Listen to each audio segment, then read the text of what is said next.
Hey everybody, my name is Nick De Jesus. I am a developer experience engineer at Prismic. I am so excited for this event today. Prismic has been making many awesome changes to improve the developer experience. One of the biggest changes is the introduction of Slice Machine. Slice Machine is a developer tool that helps devs structure, build, and test Prismic projects all in a local environment. Today we're going to see how Slice Machine stacks up against the older way of using Prismic. And we're going to do that with a competition called Slice Machine versus Retro Prismic. So today we have our contestants, Lucy. She's on the developer experience team. She's going to be using the old way of using Prismic. And we also have Samuel, who's a creative developer at Prismic, who will be racing with Slice Machine.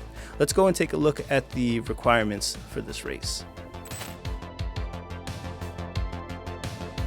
So Sam and Lucy need to build the exact same project.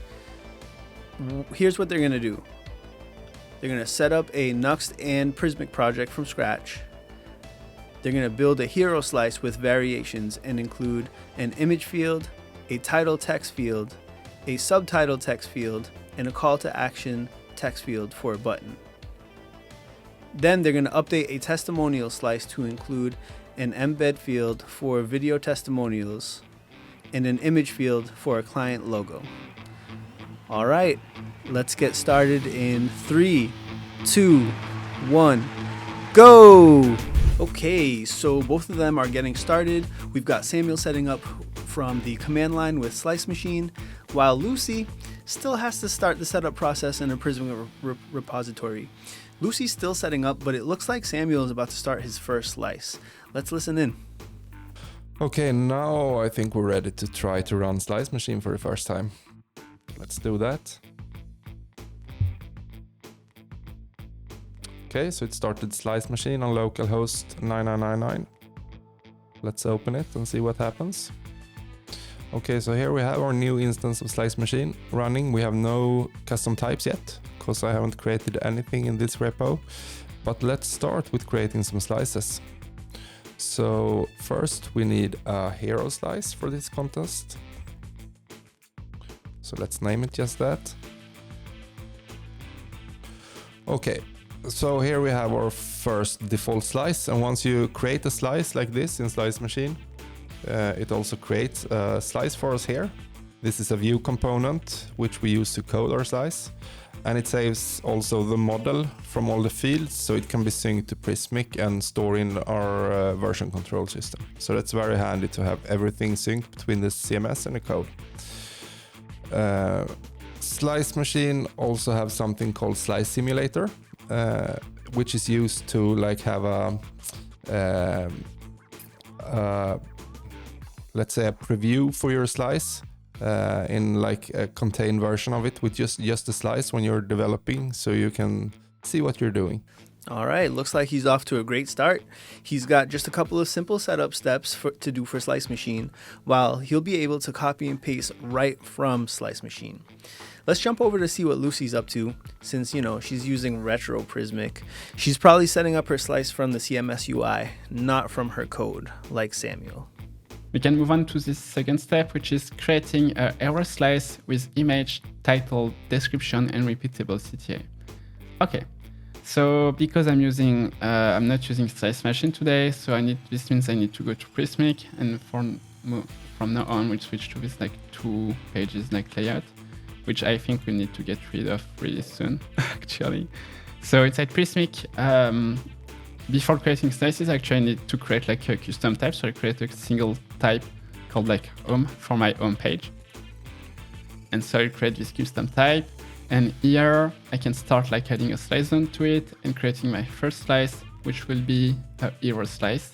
All right, so you might have guessed it by now, Samuel already has a huge lead on Lucy, and that's because he's able to build his slices in a completely local environment without having to go back and forth to his Prismic repository.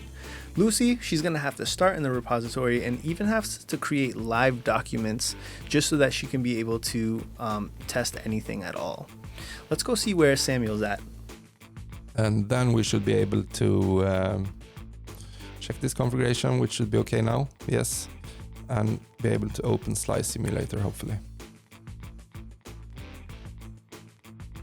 Yeah, so this Slice Simulator right now simulates the template slice that Slice Machine created for our hero slice here.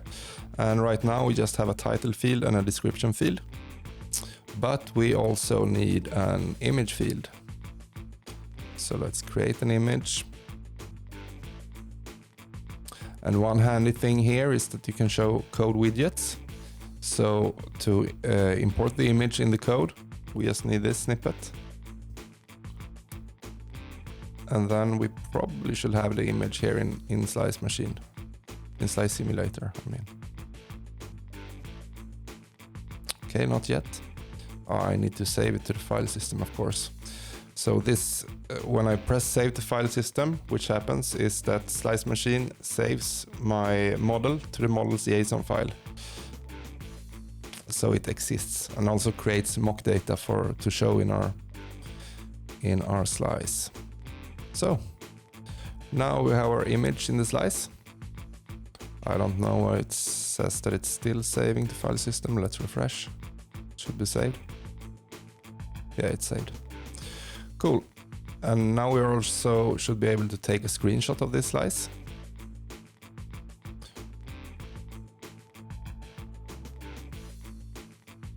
Okay, so now we have a screenshot of our slice, which looks like this for now. We also need some kind of button, a call to action maybe. And I think we should be able to have multiple if we want. So in the repeatable zone of the slice, we'll add a link. Let's call it CTA link maybe. And we'll add a label for the button as well. So CTA label. Cool, we can also name those better for the editors. So CTA link and CTA label, and also maybe have this one like that. Excuse me. So once we have those and save those to file system, we should see our slice update probably in the screenshot. No, we don't see that yet because we need the code as well. So if we show code widgets here, we see since this is placed in a repeatable zone, we need to loop over the items. So let's copy this one and put it here. And maybe have this as a nav instead. Feels better semantically. And in the nav, we want the link to repeat instead. So let's put this here and save. And instead of my link, we want the label here. And since we're already looping over items and we have items, so let's just call item label. Right. This should probably, yeah, excuse me again. Now we have links here, a couple of them. All right, looks like Samuel is now starting to style his components. He's got some preset styles set up in his code base already. And why don't we take a look over at what Lucy is up to? And it looks like she's now wrapping up, setting up data in Prismic, and is now starting to build her slice as a component in her code base, which Samuel was past that quite a while ago. And start to work on this slice from a code perspective. So to start working with it, I will go to my pages here. And inside my pages, I will just actually we can use our little index here. So we create a page. So actually our page will only be a slice zone. So because we already configured the Prismic module here, we already have a slice zone component available for us, which we can just use here. Right, so we have our slice zone, which would be the only thing that we need to render within that page. And now we can create our slice. So our slice will be inside, well, let's do it inside the components directory. So we have inside it, we have a slices directory, and then we'll create like a hero slice.view. And this will be like our hero slice content. So we can like bootstrap code inside it. Here we go. So we'll have like, let me think for a bit. Yeah, we'll do like a section. And then like here we'll have like our hero content.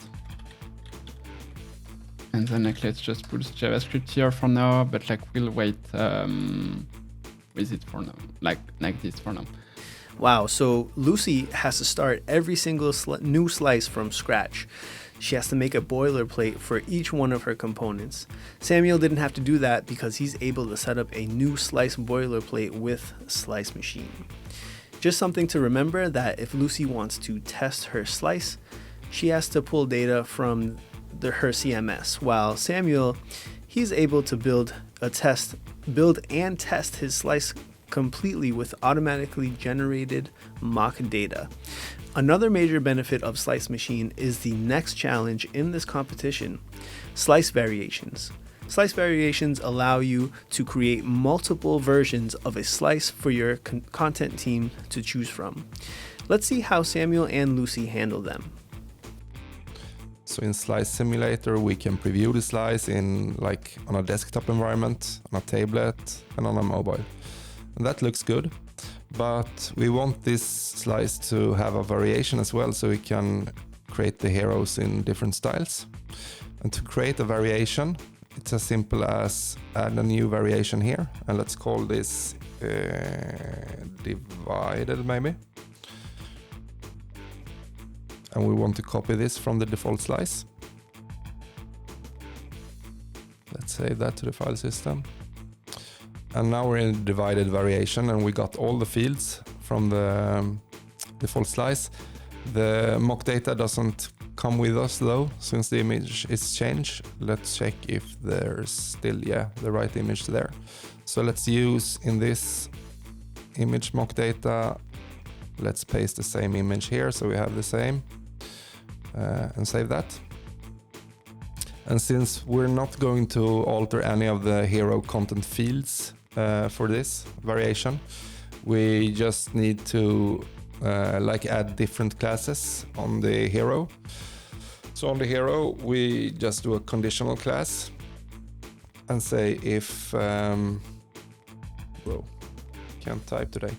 So if I want the class hero divided,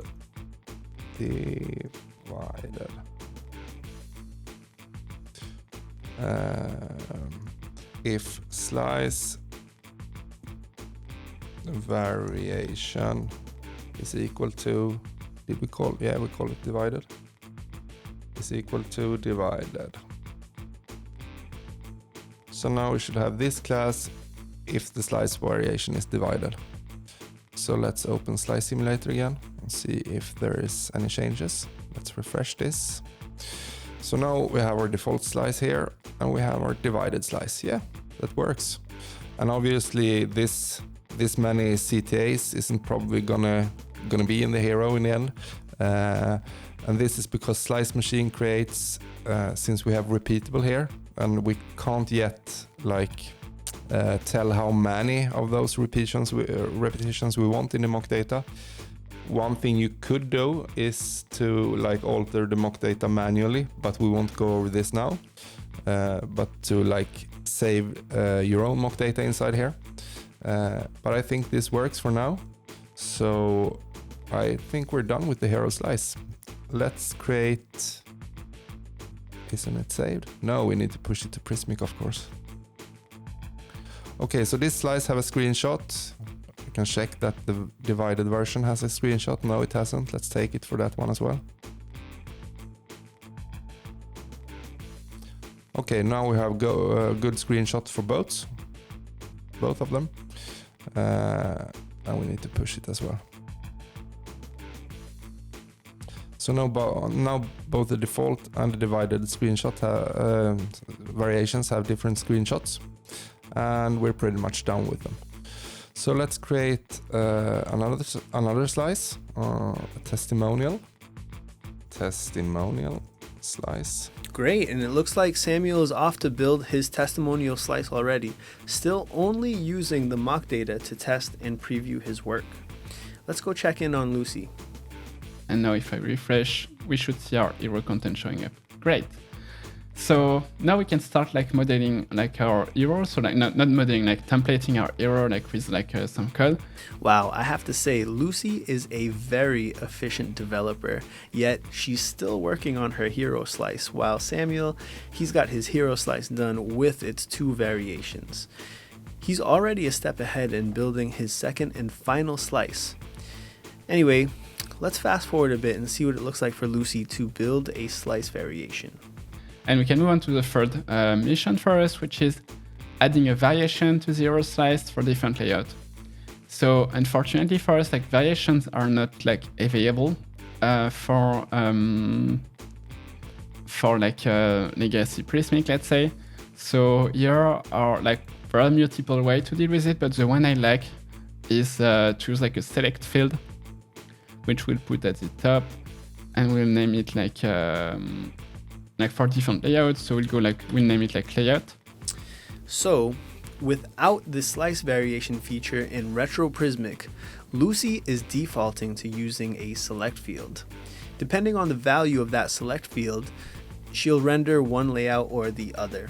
Now, this isn't that great because she's mixing layout fields with content fields, and it can be very confusing for content creators.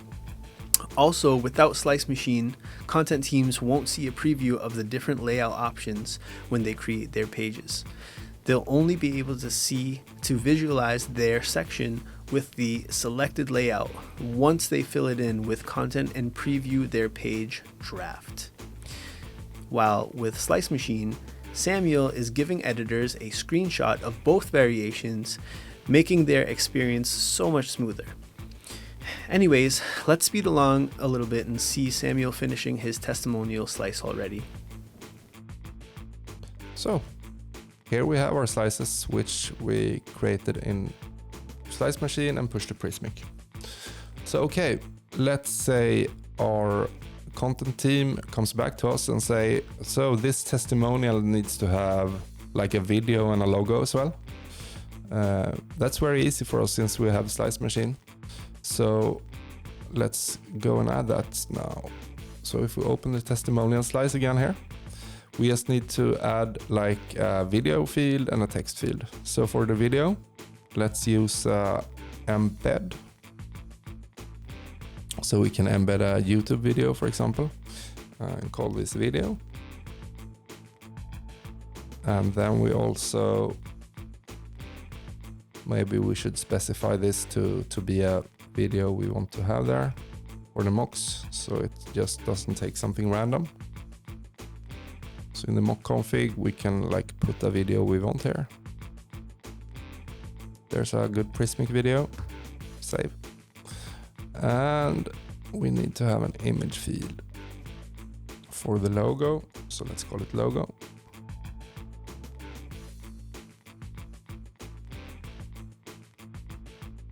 And here as well, we don't want like an if we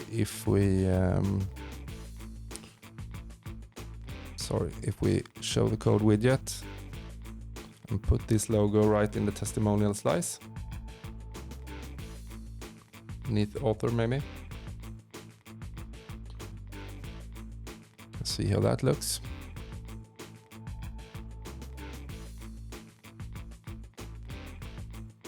Okay, I haven't saved the file system as usual.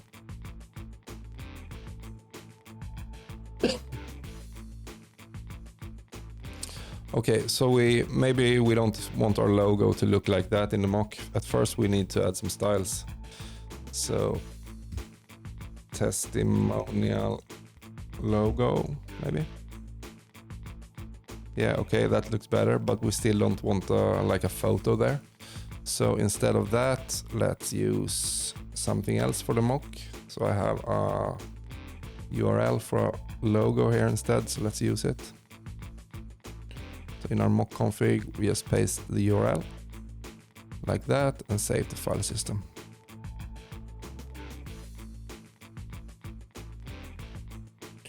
Okay, so now we can see even in the screenshot that we have a Prismic logo there instead. I think I need to make this like a block element instead of inline to have it on 2 rows. So let's check. Okay, that looks better. Now we have a logo, and we should also put the video, the embed field from before. So let's put it on top and like call it testimonial video and see if we have anything. Yeah, there we have it. So apart from the styles, this was, I mean, the styles, we didn't have to do them right now since I had it from before. But apart from that, it's very easy to create new fields and update slices. So we can see that this looks good. We check it on all kind of screen sizes and it looks good. So let's take a new screenshot. And once that's finished, let's push this to Prismic. Excuse me. So now back in Prismic, if we refresh this, we can see that our testimonial slice now have the ability to have a video. So let's use the video from before. Just paste the YouTube URL and an image. And for this one, we could use the Prismic logo, which I have here. And save and publish. So if I check this out in Nux again now, we have our new testimonial slice with the new layout. And we can also check that if I change the variation here in Prismic to the divided hero instead, and save and push.